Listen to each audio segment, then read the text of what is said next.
Madam तुमची काय मागणी, तुम्ही इथे उपोषणाला बसलेले आहेत?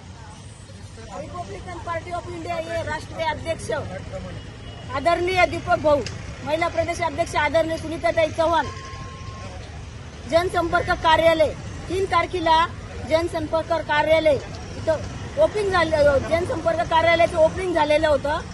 तिथं काही गावगुंडांनी येऊन तिथं जनसंपर्कावरील जे निळे ध्वज आहेत ते खाली टाकून पायाखाली तुडवले आणि आतमध्ये जे परमपूज्य महामानव डॉक्टर बाबासाहेब आंबेडकर त्यांचे पोस्टर लावलेले होते ते पोस्टर फाडून खाली टाकले.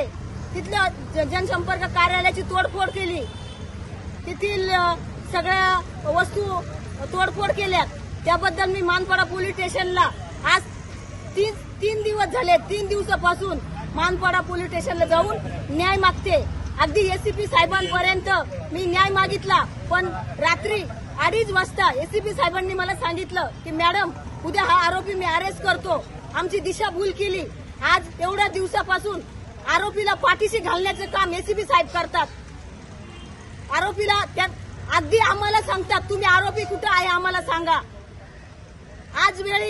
आज थोड्या वेळापूर्वी एसीपी ऑफिसला आम्ही सर्वजण गेले असता एसीपी साहेबांनी मला सांगितलं की तुम्ही आरोपी कुठे आहे हे मला सांगा.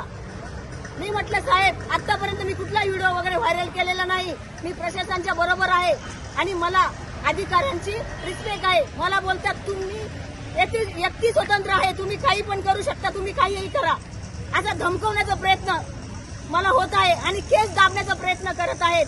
तर मी माझ्या सर्व रिपब्लिकन चळवळीतील सर्व पक्ष संघटनांना आवाहन करते, जोपर्यंत आणि हा जो गुन्हेगार आहे अजित नायर हा गुन्हेगार आहे, याचे क्रिमिनल रेकॉर्ड आहे, तो गँगस्टर आहे, हे सर्व साहेबांनी काढलेले असून सुद्धा साहेबांना माहित असून सुद्धा साहेब त्याला अरेस्ट करत नाही. याच्या मागचं काय कारण आहे? राजकीय दबाव आहे की ही केस दाबण्याचा प्रयत्न आहे? हे मला इथं साहेबांनी आणि सांगितलं पाहिजे. जोपर्यंत इथं आरोपी अरेस्ट होत नाही तोपर्यंत मी इथून उठत नाही. सर्व पक्ष आणि संघटनेला माझं आव्हान आहे की जो परमपूज्य महामानव डॉक्टर बाबासाहेब आंबेडकर यांच्या प्रतिमेचा अपमान केला, निळे झेंडे पायाखाली तुडवण्यात आलेले, अस्तित्व झाले, तरीही प्रशासन आणि पोलीस प्रशासन याच्याकडे गांभीर्याने बघत नाहीत. अगदी 2:30 3 वाजेपर्यंत आम्ही तिथं आम्हाला पोलीस स्टेशनला बसून ठेवतात. आरोपीला बाहेर खुल्लेआम फिरतो. ज्या दिवशी फिर्याद झाली त्या दिवशी 2:30 वाजता फिर्यादी जो आरोपी आहे तो आरोपी एक गाडी आणि दुसरी गाडी घेऊन आमच्यावरती हल्ला करण्यासाठी अगदी पोलीस स्टेशनच्या बाहेर उभा होता.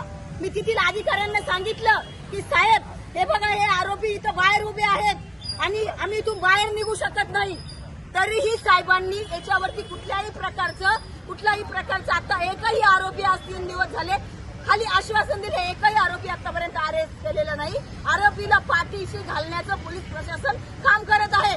जोपर्यंत मला न्याय भेटत नाही हा आरोपी एकदम खतरनाक आहे, माझ्या परिवाराला मला धोका आहे. म्हणून आज मी इथं बसलेला आहे. सर्वांना मी विनंतीपूर्वक आव्हान करते या चळवळीमध्ये भाऊ आणि भगिनींनो साथ द्या, चळवळीत पुढे या. जय भीम, जय भारत.